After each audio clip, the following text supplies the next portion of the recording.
सोनभद्र के विशिष्ट तियारा स्टेडियम में जिला तीरंदाजी संघ द्वारा दूसरी पीएसवी आर्चरी और दिवसीय तीरंदाजी प्रतियोगिता का आयोजन किया गया, जिसमें प्रतियोगिता के विजेता प्रतियोगिता को पुरस्कार वितरण केंद्रीय मंत्री हरदीप सिंह पुरी के द्वारा किया गया। इस दौरान उन्होंने योगी सरकार के दूसरे कार्यकाल के 1 वर्ष की उपलब्धियों को गिनाया और कई सवालों से बचते हुए बगैर नाम लिए राहुल गांधी पर तीखा हमला बोला।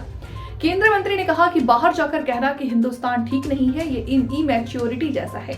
राहुल गांधी की सदस्यता खत्म करने में भाजपा ही नहीं, कोई भूमिका सजा के मामले में ऑटोमेटिक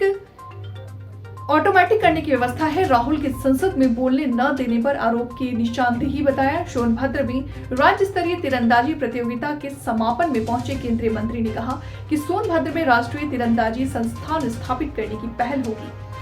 केंद्रीय मंत्री हरदीप पुरी ने वर्ष 2018 से सोनभद्र जिले को गोद लिया है और यहाँ प्रतिभावान खिलाड़ियों की कमी नहीं है, बस उन्हें निखारने के लिए सहायता की जरूरत है। यहाँ पे पार्लियामेंट में डिस्क्वालिफिकेशन ऑटोमेटिक होती है। इसमें आपको या किसी को, चाहे आप भाजपा के हो या कांग्रेस के आप सपोर्ट में हो, अगर कहीं से ऑर्डर आ गया कि कोई भी जो मेंबर ऑफ पार्लियामेंट, आप इनसे पूछ लीजिए, सबको पता है, तो वो होगा। पर उनके पास अपील के लिए अभी वो है, और अगर उनको स्टे मिलती है उस पर तो बात और बनती है। संस्था बहाल नहीं होगी। हाँ, तो वही है।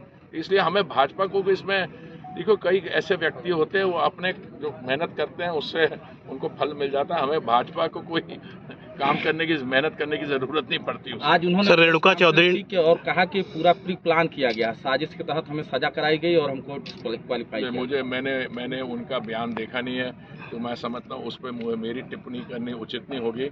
पर ये क्या, हमने प्लान बनाया था कि वो यूके जाएं और वहाँ पे वो सब बात करें। हमने उनसे कहा था करने को। अब जो वो कह रहे हैं वो तो कह रहे थे, मतलब नहीं, 4 बार का पार्लियामेंट का सदस्य मैच्योर नहीं, जो चाहे वो बोल देना चौकीदार चोर है। ये सब चीजें उसके अलावा गंभीरता कब आएगी? नहीं, उसके अलावा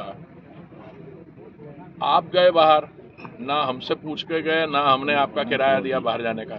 वहाँ पे जहाँ पे आपने इंडियन डेमोक्रेसी के बारे में बातें की, वो आपका हक बनता है। देखिए, अगर आप भारत की जो जनता है हमारी, उनको आप कन्विंस नहीं कर सकते अपने बारे, तो मैं समझता हूँ उसका पता है। दोनों हाउस मिला के उनका आंकड़ा जो है ना 10% पर नहीं बनता लोअर हाउस में, और उसका लोअर और अपर हाउस में मिला के 100 तक आंकड़ा नहीं पहुँचता।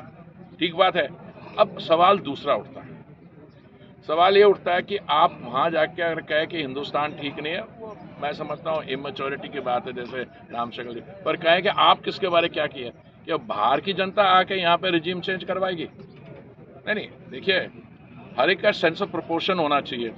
उन देशों में क्या हो रहा है, वो अपनी समस्याओं को हल करें। उनकी भारत इस समय विश्व भर में सबसे बड़ी डेमोक्रेसी है, सबसे ओल्डेस्ट डेमोक्रेसी है, और यहाँ जो विकास का काम हो रहा, देखिए, महामारी के